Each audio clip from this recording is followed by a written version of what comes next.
person. So why these things keep happening? Why you gotta deal with them? You may be knocked down now, but don't forget what he said. He said, I'll give you more than you can take, and I might let you bend, but I won't let you break it. No, I'll never ever let you go. Don't you forget what he said. He said, who you are ain't what you're going through. To my way of thinking, courage is doing the right thing in every circumstance, regardless of the cost. Courage is a radical obedience in the face of what scares you to death. It is not pulling back, it's pressing into your fears. It's not denying your fears, but it's seeing what needs to be advanced, what needs to be accomplished as greater than your personal comfort. Being courageous doesn't mean that you're not afraid. In fact, it's the opposite. It's when you're afraid that courage is counted on the most, needed the most. Courage is a willingness to do what you have to do when you don't want to do it.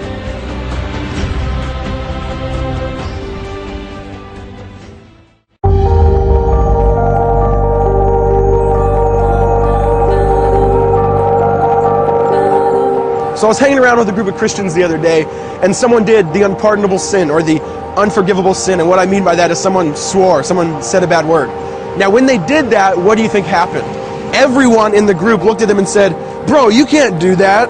You're not allowed to swear. You're a Christian. And I remember thinking, okay, amen, we want to represent Jesus well in our speech and in our life.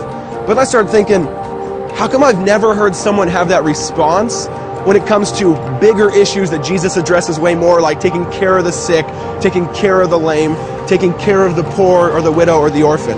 I've never seen someone walk by a homeless person on the street, or someone neglect the single mother next door who's struggling to pay rent and buy groceries, and say, hey man, you can't do that. You can't just walk by that person. You can't just not help that person. You're a Christian. You're not allowed to do that. And I remember thinking, isn't that exactly what Jesus addresses in Matthew 23? He says, woe to you hypocrites, for you tithe your dill, your cumin, and you tithe your spices, but you neglect weightier matters of the law, like love, like justice, like mercy, like faithfulness. He says, go ahead and talk about and address those issues, but not at the expense of the bigger ones. He goes, doing that is like being blind guides straining out a gnat while swallowing a camel. And I remember just reading that passage and trembling and saying, sure, we can say he's talking about people then, talking about people 2,000 years ago, but what if he's talking about us? What if he's talking about us who concentrate more on our external, little Christian moral behavior rather than taking care of the orphans, taking care of the widow, helping out the ones who need it, because we've been eternally helped out in Jesus. And then in Matthew 25, Jesus goes so far to say that we'll actually be eternally judged based upon whether we take care of the ones who are sick, whether we clothe the naked, and we feed the hungry. And then even he says, when you do that, you're doing it to me. And so if you don't do it, that's like neglecting me. Now, of course, we're saved by grace through faith, not by our works, but our works should show themselves in the fact that we believe in grace and we have. I'm not just trying to guilt trip you and saying, hey, help people out more.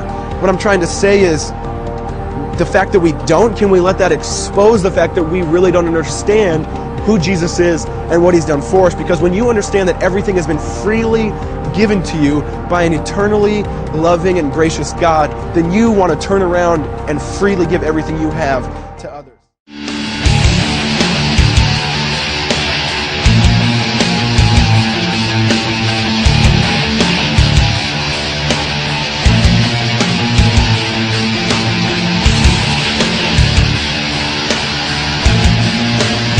I can't say that everything's okay, 'cause I can see the tears you're crying, and I can't promise to take the pain away, but you can know I won't stop trying. I'll be the angel by your side. I will get you through the night. I'll be the strength you can't provide on your own. 'Cause when you're down and out of time, and you think you've lost the fight, let me be the angel by your side.